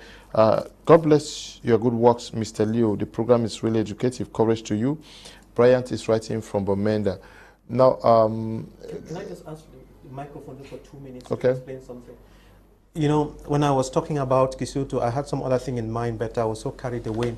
But, you know, in the course of the talking, we said that we have the flag independence. That means we have the political independence. But there is something that is bigger and more important than political independence. It's economic independence. And that is what we do not have. So when you see Cameroonians punching themselves, Anglophone punching Francophones, Northwesterners and Southerners punching each other, everybody fighting and punching each other, our children dying in the Sahara, in the Mediterranean, and all these things. The problem is because we don't have economic independence. And the question is, what are we going to do to have that economic independence? That's a project for another day. But you know, like when I was telling Mr. Kisito, please put the youth together. Let's see what we do so that we put money into the pockets of the youth. That is the independence we are talking about. And as long as the Chinese and the others are doing your dirty work here, as long as all these multinational companies are coming from elsewhere and are not involving the Cameroonians, as long as there's no transfer of technology, as long as you are just an employee and you're not an industrialist, as long as you're not creating wealth for your people, you are going nowhere. So really, in as much as we are fighting and saying and hate speech and so on, it's about economics. Correct the economics and everything will fall in order. Okay. Greetings, Mr. Liu. This is Phoebe Malvis writing from Bamenda. I don't know whether you're the sister of Phoebe Gwendolyn, who was my friend in GBHS Mancon. Look, I've been searching for Phoebe Gwendolyn. I don't know whether this is a sister, but you're writing from Bamenda, and Phoebe Gwendolyn was in Bamenda. You see, you are learning a lot from this program today. My regards to all the panelists, and regard to my mom, Mami Elizabeth Phoebe, who will never miss Prime R for anything. Mr. Esua has spoken well. God continue to guide and direct your steps. Yes, greetings, special greetings to all the mothers who are watching the program. I've been told that so many mothers will not miss Prime R for anything every evening. I am very glad to note that you are patronizing this program. May God continue to give you long life, all the mothers watching this program this evening. Yes, and Ndiwum, how do we get out from this, this control of the West? That is, anytime we have a problem, we feel that it is the West that has to come and fix it. First, the quality of our leadership should be reviewed. If you have leaders who prefer to pay millions on a plane to go and render account to Westerners, but then they cannot pay 2,000 francs to visit their dying populations just by them, then our leaders are the first cause of our problem. It is time for the population. I think the citizens have to push their leaders to be accountable to them, not to be longer accountable to the Western countries. Because when you take your problems to somebody, it directly translates to the person that you don't have the capacity to solve them. And if the person should see in it an opportunity to gain, the person will surely, because like the case of Cameroon that we are talking today,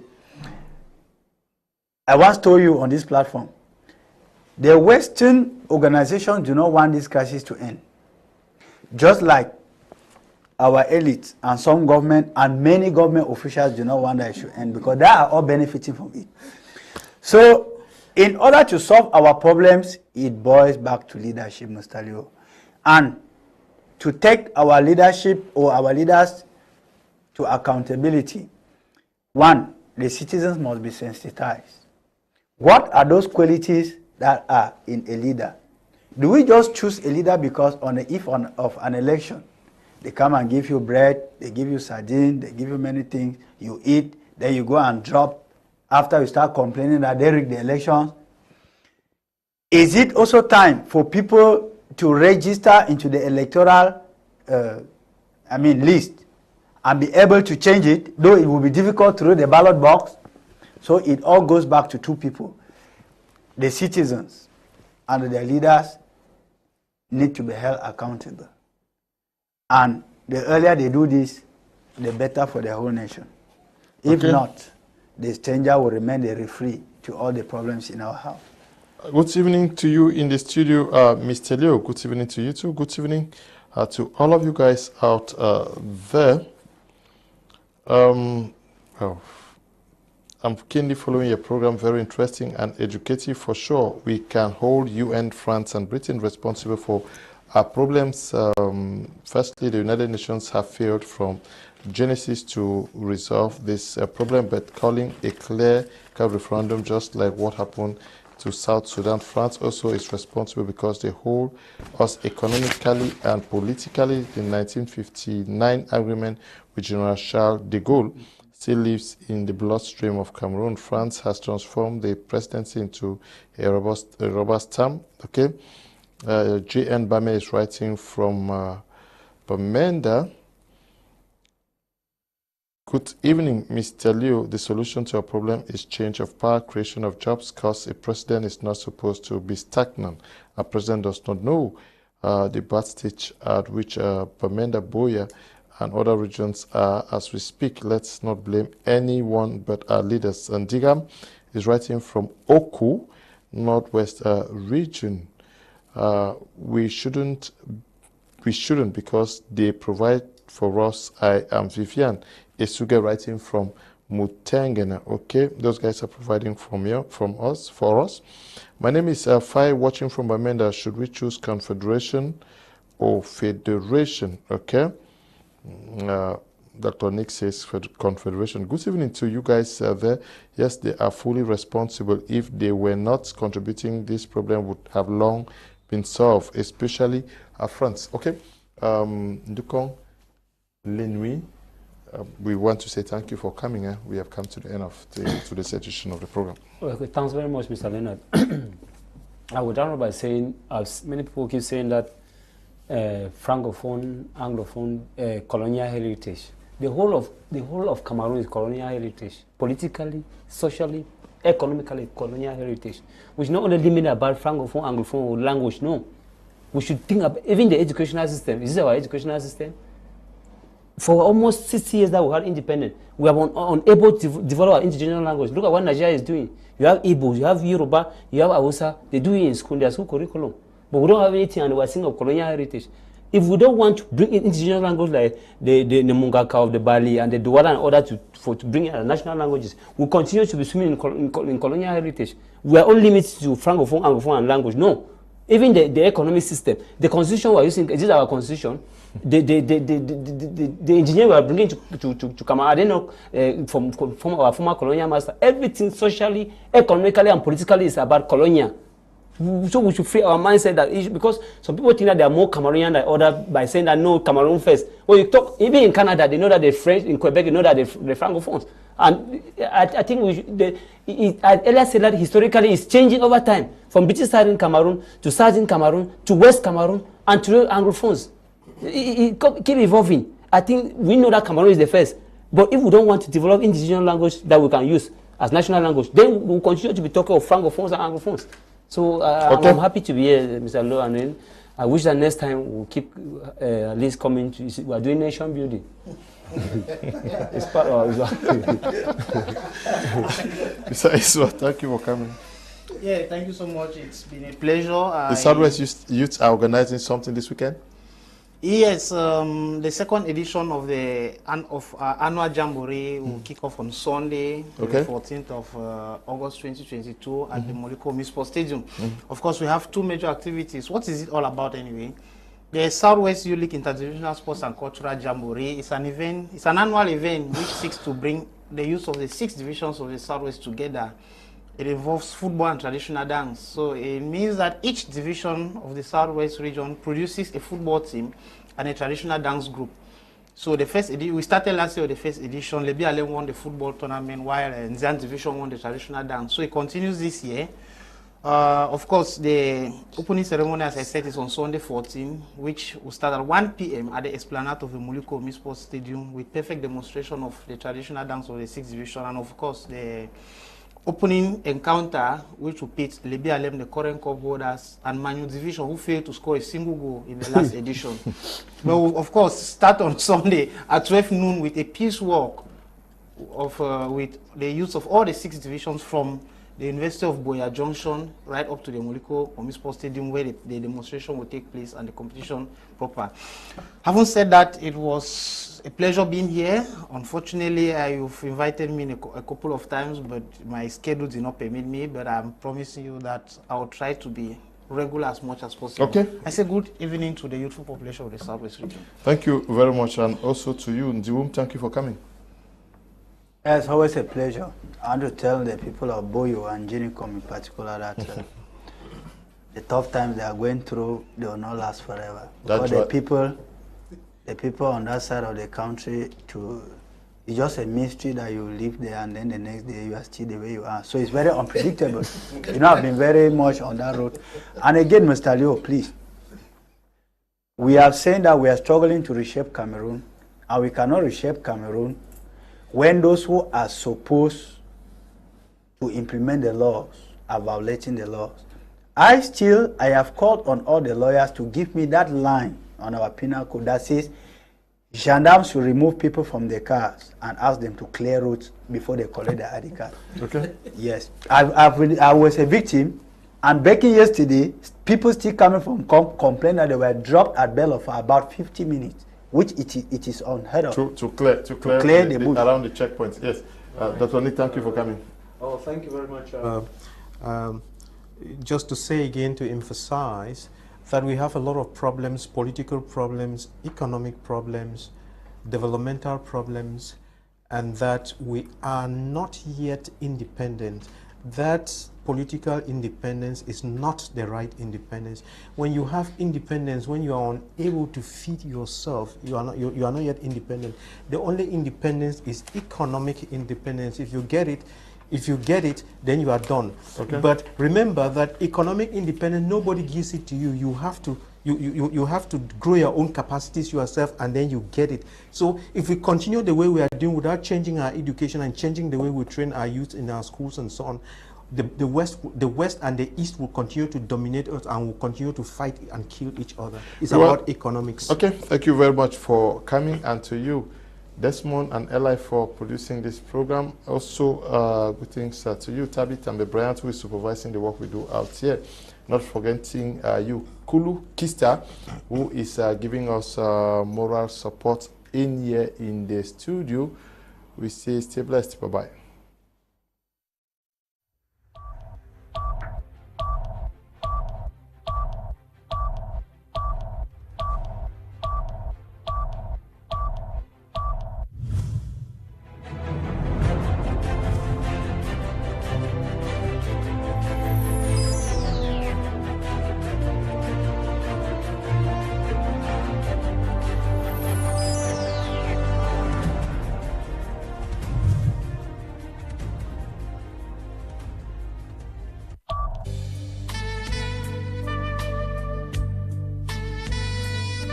In need of a helping hand, Mitanyan Cooperative Credit Union is here for you. Mitanyan Cooperative Credit Union is a dynamic people-owned savings and loans cooperative society operated on sound cooperative and business principles. Are you looking for a secure place to save money with a monthly interest, receive salaries, or take loans at reasonable rates of interest? Mitanyan Cooperative